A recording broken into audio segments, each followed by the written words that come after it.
When Israel was enslaved in Egypt, Pharaoh, afraid of being overthrown, ordered all Israelite baby boys killed. In order to save Moses, his mother placed him in a basket and put him in the river. Pharaoh's daughter found him and raised him as her own son. As a man, Moses discovered his true identity. One day, Moses saw an Egyptian guard mistreating a fellow Israelite and killed him. Then Moses fled Egypt. God visited Moses, telling him the time had come to return and set his people free. He wasn't sure, but then God showed him an amazing miracle, and Moses knew he must return. After many incredible events, Moses led the Israelites out of Egypt. Pharaoh chased them, but God kept watch over them as they crossed the Red Sea. Then God talked to Moses again, giving him laws, statutes, and commandments for his people, Israel. See, I began with media, because media began with me. And I decided from that moment on, I am TV, because when you broadcast your faith, you get alienated, and really, who wants to be E.T.? And yes, I remember the time I gave in to my desire to blend in because I couldn't beat it. So I moonwalked my way back into slavery from freedom, trying to be bad like them. I said, I'm good on Jesus. And just like that, Satan, being the smooth criminal he is, creeps into human nature to jack sons out of the kingdom. And sometimes the church doesn't even understand, and it's fearful. Because when folks come in lost, we forget who they're there for. Like, these seats are for the deacons, but you can sit way in the rear, though. Or when someone just gets saved and leaps in praise because they're cheerful, someone taps their nearest neighbor like, I told you he was a weirdo. And all my life, my focus has been on what he deems or what she deems, that I didn't have the time nor will to be redeemed. I needed someone to validate the thoughts that Satan parallel parked in my heart till I sought spiritualists who taught me that I needed to find myself. But even nature proves that the best way to know what something is to know what something came from. So it's apparent that knowing the parent is imperative. But my original parents were flawed, so I had to change parents, and trans means change. So I had to become transparent. Then God could see me through, because he had to see through me to show me who I am in him. And God told me that the only place that I would ever need to fit in was his arms. And I could see that I was different, because there was no difference between standing out and outstanding. And I am unique, and I am his seed, and I am a blood-washed child of his kingdom. And instantly I received it. So even when people believe that I'm fake, and I thank them, because one day I prayed to be Christ's imitation. Yo, tribulations, I eat them for dinner. With persecutions for breakfast, and yes, it's hard to swallow and too big for me to stomach this burden, so I throw up my arms like white flags, because I'm bulimic to this earth, plus surrendering is worship. I'm not perfect, but I'm a servant that makes my body a servant, which makes me certain that no weapon formed against me shall prosper. Hey, yo, to God, I'm a saint, but to Satan, I'm a monster. So when it comes to Lucifer head bruising, I said when it comes to Lucifer head bruising, I should be rocking a medal. I'm a man, but when stomping these devils, it's like I'm rocking stilettos. I'm the to God's heart. You're the to God's heart. We're the to God's heart. That makes us obviously special. No wonder why these cholesterol demons are so stuck on blocking these vessels, because they know that we're walking records of the greatest producer to ever live. See, our God's been making beats since the first chapter of Genesis, but I I can't deny that I had to use realize to realize that I had an eye problem until I visited the eye doctor. And he told me that I needed to cross out my me's, to cross out my eyes, and that I'd never be able to see life until I see life cross-eyed. I mean, cross-eyed, he changed the way I see.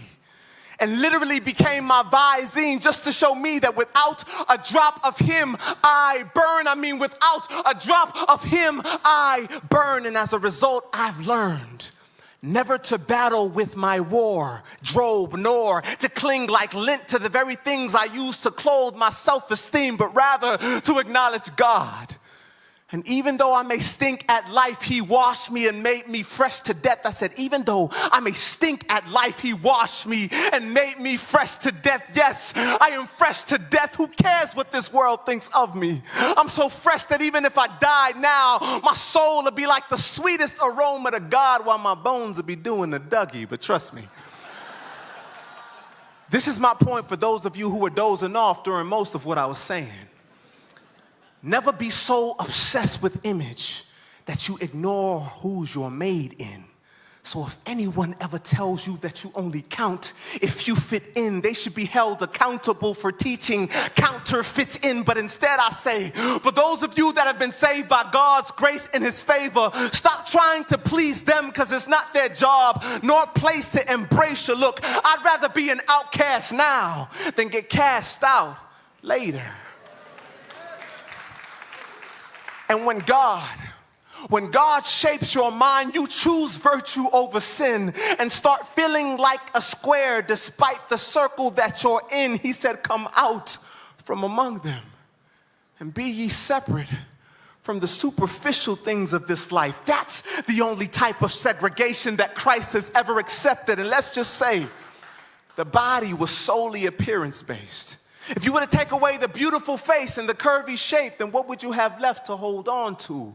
Nothing but a waist. So when I look into a mirror, instead of seeing my flyness, I simply behold the graceful skills of a magnificent pilot, recognizing that I was born like this to conform to his likeness, and that my only identity crisis was an identity crisis, my failure to see and identify who Christ is. See, my advice is plain. If you're like me and you're tired of trying to fit into this world, let's all pretend this is our fitting room and change.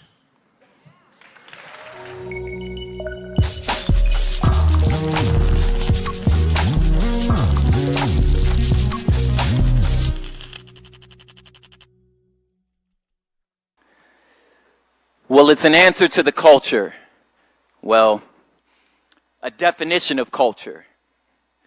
And we seem to come up with a couple answers and definitions. One is culture is this invisible monster that attacks our homes through the TV, internet, and your kindergarten teachers. Hide your kids, hide your wife, because they coming for everybody. Let's get our Beauty and the Beast on. Grab our biblical pitchforks, run into Hollyweird and get the stomping. The other is more of a colonial approach. Like those poor little colored kids. They really don't know better. Living in them awful cities. Let's emancipate these savages. Teach them to put down their addiction to drugs and self-hate and destructive behavior. And let's replace it with greed, financial dependence, and intellectual arrogance that you can assert over the other savages you colonizers have not reached yet, making your job a little easier. Wait, let me say this different or nicer. I've become fluent in your socioeconomic status speech. I believe you call that gentrification. But in all you're getting, get understanding, you don't get it, do you? You can fill your brain with a lifetime's worth of information and know nothing. You can know nothing and have a heart that breaks for a dying city, yet having nothing to offer them. See, there's the problem. Them. There is no them. Them is us. It's you, it's me. We're the city. We're the culture.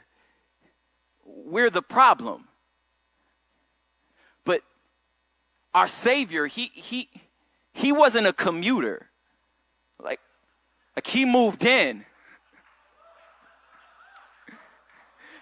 and could speak immigrant, the language of the broken, like the system and their English. See, I can read graffiti. That's the ghetto Google Maps of the hood, my city. I'm a participant. I'm part of the culture, but see, you understand that. That's why you here.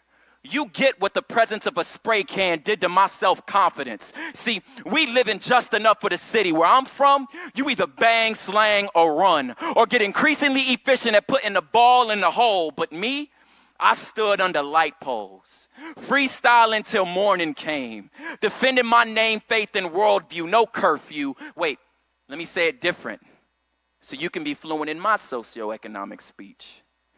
We call that ciphering. And y'all could film blogs about the validity of multi-site churches, or whether or not a video feed is or ain't biblical. You know that's a first world problem, right? Affecting 0.1% of y'all.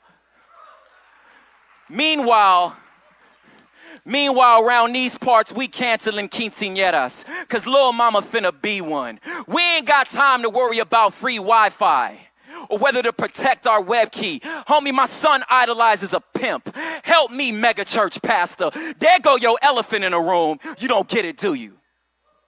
The culture is us. It's you. You're a participant. How could you possibly be the solution? We need someone to move in.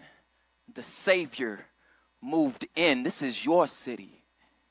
He walked the streets of your soul, read your graffiti. Now you, in the same vein, move in. And you pray that gospel prospers. Because if it prospers, then you too will.